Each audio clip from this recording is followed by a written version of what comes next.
everyone, and welcome back to Amateur Endeavors, where we live life for the love of it. Today we are in a new location, a new space, and that is because we have a special project today. We are going to be doing a woodworking project. And we are also going to have a special guest. It is going to be our woodworking expert, my father. Hi there. This is my father, Chris, and he is the one who helped me with this project. Expert in all things woodworking. I don't know about expert, but we're going to do our best we can do. But I found this project on Pinterest. It is going to be a picnic basket that converts into a picnic table. I found it, I loved the idea of it, so I asked for my father's help in designing it and creating a plan on how we can make it. So how did you go about doing that plan? So when you first showed it to me, the first thing that I saw is it reminded me of a toolbox that I had made when I was in high school in woodshop. The guy, our teacher with only 4 fingers because he cuts them all off on the saw. Oh, goodness. But it basically ends on it, handle at the top, sides on it, build it. It's basically an old style woodworker's toolbox. Mm-hmm. Very basic, same idea. It's going to have the 2 sides, the 2 ends of it with a handle going across the top. Biggest difference is that it's actually hinged to allow it to be able to open up, turn it upside down, and use it as a table. So that was really the basic idea I came of putting the design together. Gotcha. But in designing this basket, we had to take a couple of different things into consideration because it's not only just the form of it, but it's also going to be what material it's made out of, make sure it's not too heavy to where it's difficult to carry, but also make sure it's sturdy because this is going to be carted around and carried outside. So the same way I have to be careful with what materials I use for my sewing projects, we had to be particular about the materials we're using for this wood project. And we have chosen this wood. Can you tell me a little bit more about it? So once you told me what you wanted to do, we kind of got the plans together. The size was really dependent upon what you wanted to put into them. We wanted to make sure it was large enough for maybe a small pot, or something like that, and enough room for a couple of glasses and things like that. So we kind of settled it's basically about 18 inches wide, about this big. But then I let her loose on all the wood that I have in the back of my shop. I have a couple of racks full of stuff, and what she chose. This stack is walnut, and that's going to be used for the end pieces. And then this stack is oak, and this is going to be used for the slats of the sides. I chose this walnut because I just love the green, but also I love the color. Walnut's always been a favorite of mine with woodworking. And we also chose the oak because it has an excellent grain pattern, and I think that two complement each other pretty well. The walnut's a little darker. It's also much harder wood than the oak. The oak's very hard wood as well. Not quite as hard as what the walnut is. But the contrast between the lighter oak here, this is more, I believe this is actually a white oak. I have a couple pieces of red mixed in there as well, but this is particularly a white oak. So it will actually finish up with just a lighter white color.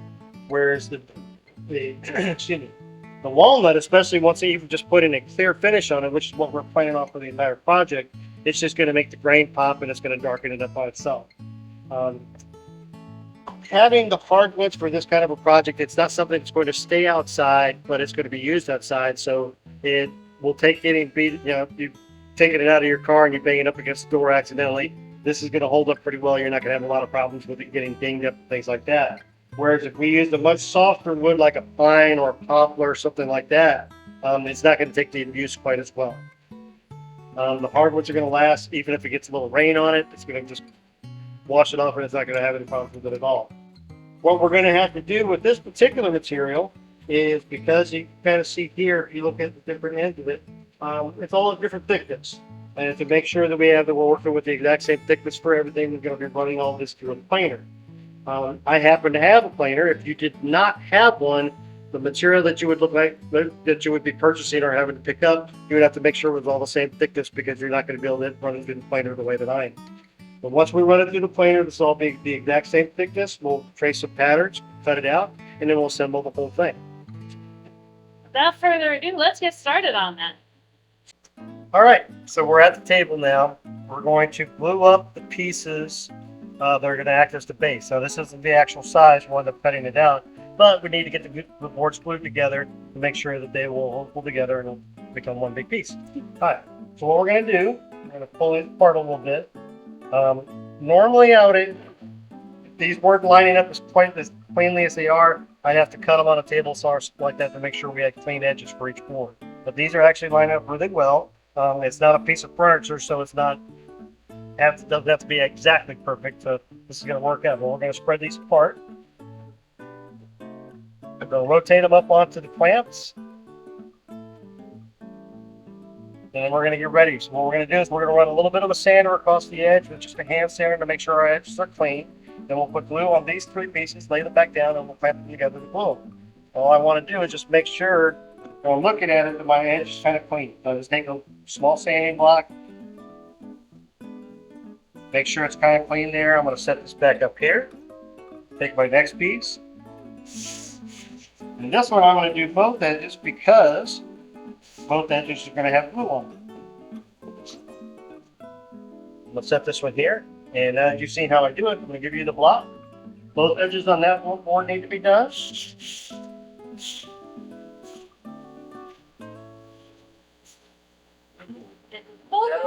Yep. And basically, you're just trying to look for imperfections to make sure that there's nothing drastically wrong with the board or anything like that. And we'll set that back up here. This one's not going to get any glue on the board itself, but we still need to make sure that the edge looks good. So we're going to put elbow grease on that, make sure it's nice and clean. That looks really good. All right, so we're going to set it here. We'll set this one furthest away because we're not adding glue to that board. Take this one here, we'll take this one here, and we'll take this one here. So this is a waterproof interior and exterior glue. It's a wood glue. It works fantastic for just about anything that you have. You're going to take and just put a small bead across your board.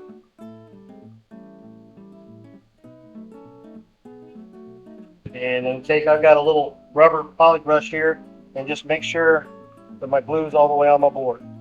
Nice and even, so that way it doesn't go out over the edges too much, but it also covers every part of the board, so every part of the board sticks to the other side. Yep. And I've never had a time where the glue did not go past the board, but that's when you take a towel and you clean it up when you're done.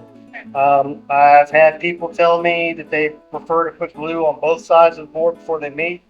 That has not been my experience that it has to be done, but it is what it is. All right, so I'm going to switch places with you. Have you come over here. Run a small bead across the board.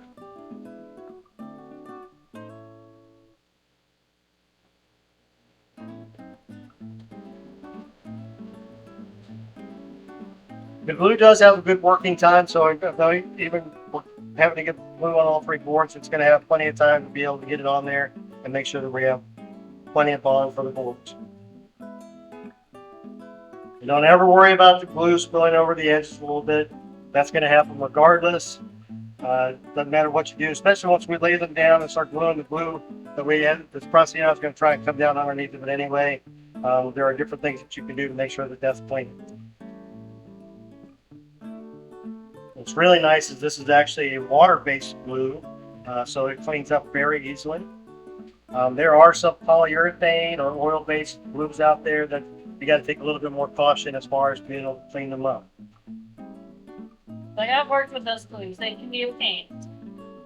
And I was young and not asking my dad proper questions.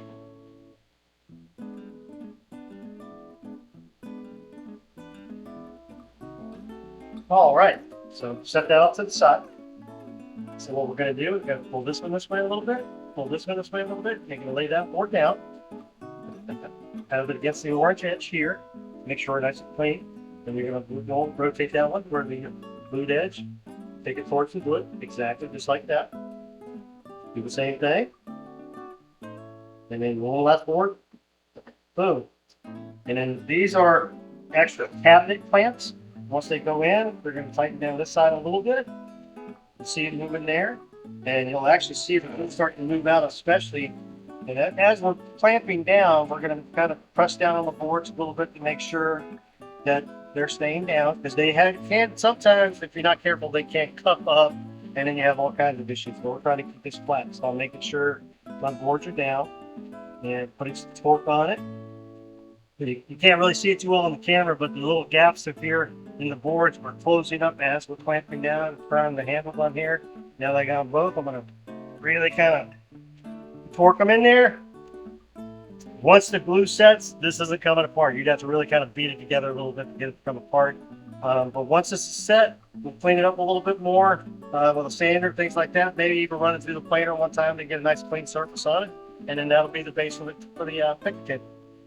Or picnic basket. It's not a table. It will be a table, but it's not a table yet. Yeah, it's both. But I'm going to get a wet towel real quick so we can wipe some of that glue off, and we'll be back with you with some more stuff later on. Sounds good. Once we had gotten the base all glued together, we decided to go ahead and plane down the other boards while that was setting. It was a pretty basic process of just using the planer. We put it through slow and steady until they got to the same thickness. I think in the end it was somewhere around 3/4 of an inch.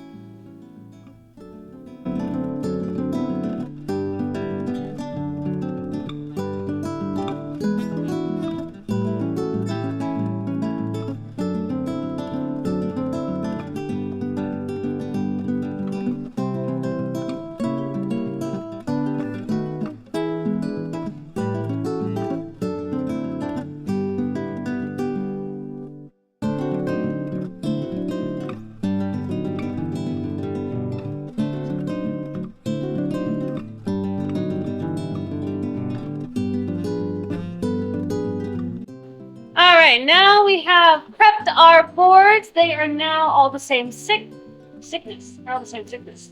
They're down with the thickness. So we ran it through the planer. They're now all the same thickness, which is about 3/4 of an inch. Kind of see it there. What we're going to do next is actually cut them down to blanks. The basic shape of the end pieces that we're looking for is 12 inches wide by 18 inches tall. These are not big enough to do a 12 piece, so we're going to do half, which is what it needs to be anyway, so that it can up and up. So we're going to do them basically 6 inches by 18 inches. And then we'll be able to do our detail marks from there and be able to start assembling it from that point. But for now, we're just going to cut them down into basic squares, and then we'll go back and do the details later. So, to the saw. Okay, this board still has a bit of a cup on it. Cup is basically where it's bowing. So in order to make sure that I don't have a whole lot of issues when I'm cutting rolling through, I try to make sure that my cup is at the top, so that as I'm pushing it through my saw, I can adjust how it feels in the saw itself. You can do it the other way, but I don't like pushing it down and having it rotate this way and it rocks too much. I'm gonna go this way.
Alright, now we have planed down, we have prepped our boards, they are cut down to squares, so now we can start adding the detail work to it.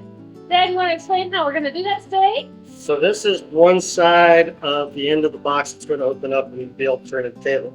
So we've got to actually cut out the little handle part and everything like that to where we get the side. So we've got a template here. This is the actual size of the template. We'll cut this out with some X-Acto, lay it on the board itself, and mark it out, and then we'll just use a jigsaw to cut it out. We'll get jiggy with it. Yeah. Alright, We got 4 pieces of walnut that we've got to cut out. That'll be for the end pieces. Once those are together, we'll be able to look at the rest of the pieces to be able to assemble them and actually start putting together the tip of the box. now we're being particular with how we're laying these out because these have some variations. So we're looking at the different sides, seeing which ones we like, and figuring out which way we want them to face. So we're actually going to be a little particular on where we're laying the template so we know we have the prettiest front that we can. You want to be able to look at the pretty side of the wood on the outside. The walnut is pretty, but it can get some imperfections on it if you can't get everything perfect. So, but these are going to turn out pretty nicely. We'll hit them all with a sander when we're done, and it'll be a nice big box. Yeah, so let's get started.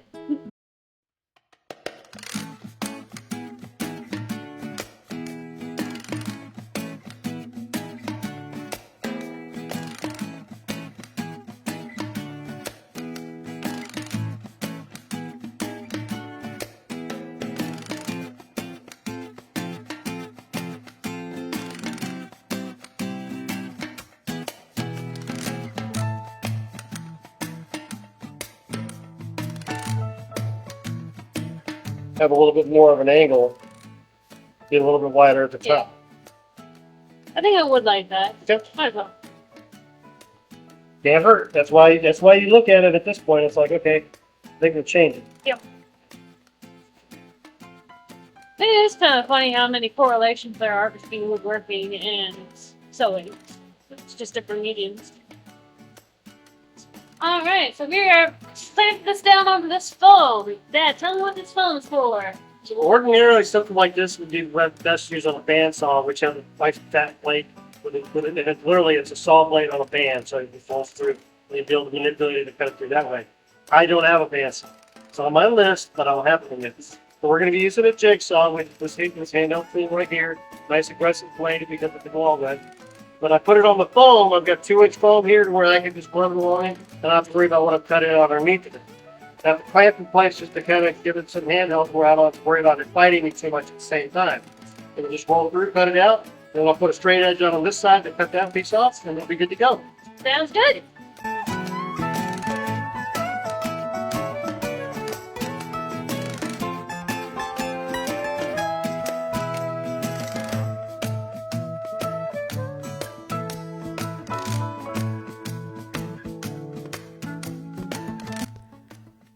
Alright, so as my dad is tracing the pattern onto our wood and we're getting ready to cut it out, we kind of ran into something that we had missed. As we were going through, we figured out the sides, we figured out what we wanted the wood to be on the inside versus the outside, what we were going to use, how it was all going to go together, and then we realized that we forgot about the handle. We could have just used the walnut, but we had already planed down a lot of the thicker pieces, so I ran back to the wood pile and was searching through and ended up with some Brazilian rosewood that he had lying around.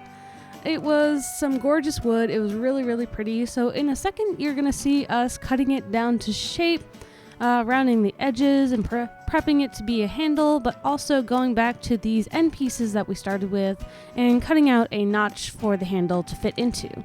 Then we'll glue the notch and the handle together on one side while leaving the other side free so that way it can open up, but slight mishap, it's like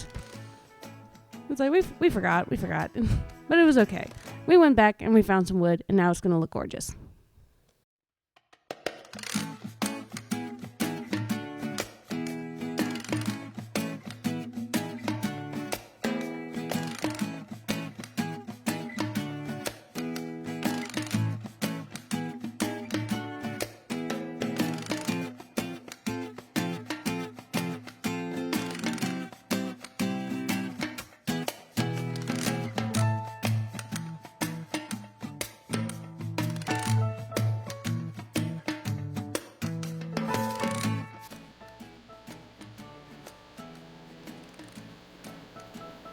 All right, now we have all of our details cut out of our end pieces. That means we are finally ready to assemble everything. Now we're going to start with assembling the sides to our two end pieces. It's going to be easier to do those first than to try to attach everything all at once and to attach it to the bottom. And we're going to use a two-part process of, not two-part process. It's sort of a two-part process. So the main fastener for it is going to be glue, but to make sure that the glue sets up, we're going to use a small rat nail gun, just to pop a couple nails in it along, let them hold together until the glue sets up, and then it'll be the main part of the fastener. But this will allow us to have a nice clean finish on our tabletop so we don't have any screws poking out, so that way it'll be a nice clean basket and a nice clean table once it lays out. Okay, we're also going to be using piano hinges to attach the whole thing together. They're nice long, and so they'll have plenty of support so that way the table can hold weight once it is laid out. So these come across, so it'll keep it, because of the length of the hinge itself, gives it more support and strength. That all being said, we are in the final stretch. We are about done with this project, so let's get to it.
Look at it. And what you could even do, so I have these little flip, so they flip and then they latch down. Mm-hmm. You could put those on the top, Oh, and then And then what it's doing is it's also grabbing the top of it, and it's making sure that nothing's going to stay together. But that's your hand. that was cool. Yeah.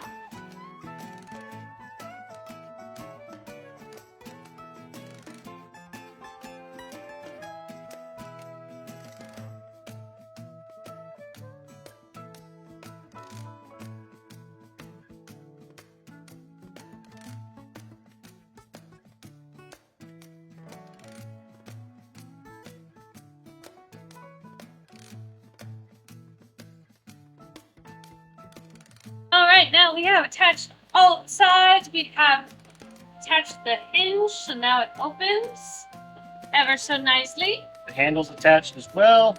Open that up. The only thing we have left to attach is these are the feet, so that once you flip it over, turn it into a table, it actually sits up level with the edge. Just needs a little support in the center so that way it doesn't bow down, resting on these 2 feet. We have measured it and we figured out that it was basically from here to here was level, and that came out to 6 3/4. 6 3/4. So we've made a square, and we're just tucking them just inside these end pieces here, so that way when we close the basket, they're tucked inside, but when it's open, it gives the nice support right along the edge. Once you close it back up again, It just hides it away. and let's see it. So that's what we're gonna do next. Final stretch. Final bit. Almost done. Okay, so we're gonna wait until my compressor turns off. Just can't hear it squat right now. Other than a compressor playing.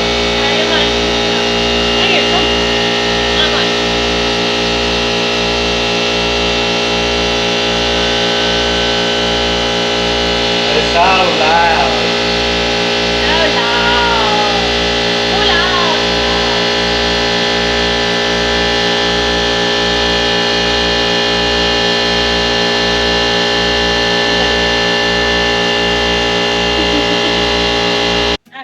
Alright, so we've got everything assembled. The only thing we have left to put on, this is a foot. It's going to go here. It's going to allow it to be the same height all the way across once you actually open it up and turn it into a table. So we're going to put some glue across here, clamp it into place, and then we'll nail it from the other side. Yeah, good.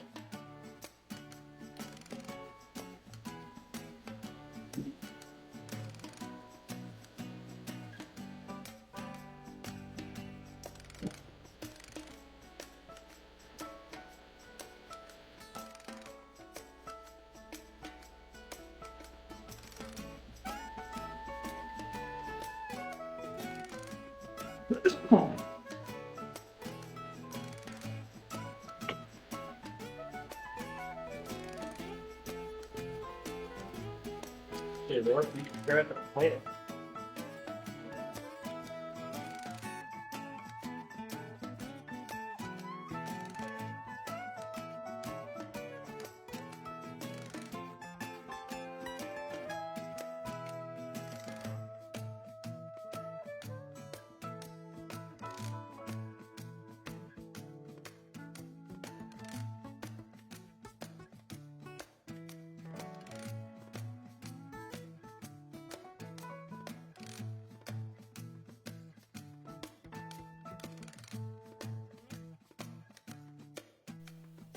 Once we had the 2 feet glued on and the glue had set overnight, we just went back with a polyurethane to seal it all together, seal it in, make sure that the wood was protected, and also to bring out that beautiful color and wood grain.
Well, that about does it for this project. It turned out beautifully. It went together so nicely, and I am so happy with it. And thank you again, Dad, for helping me with this. I really appreciate it. My pleasure.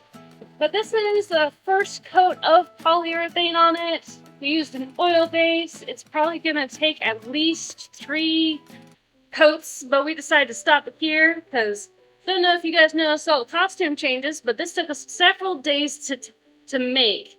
And so just between the glue drying, the wood glue drying, and us putting everything together, it just took us a little bit of time. So we're cutting it short here, and I'm going to show you the finished product after the fact, but this is just one coat for now. Yeah, this is a satin finish, oil-based polyurethane. Generally takes anywhere from 4 to 6 hours in between coats. I like to go longer than that personally, just because I want to make sure it's nice and dry, especially in the humid conditions that we have. Yeah. So we'll flip it over, do the other side at another time, but this is just the interior part of it right now.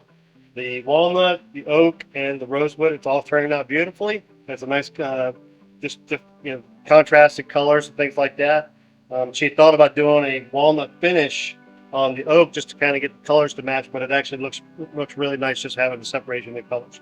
And the rosewood actually has both tones in the actual handle itself, and so it really kind of brings both colors together. It makes a one unified piece. So I'm very, very happy with my choice not to do a stain.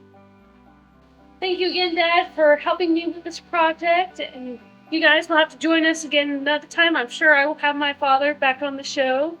Future date, I've got lots of different ideas I'm going to send your way at some point or another. But It'll be fun, as it always is. always like news, always is. But thanks so much for watching. Please tune in next time, like, comment, subscribe, and until then, live a life full of love. Bye! No.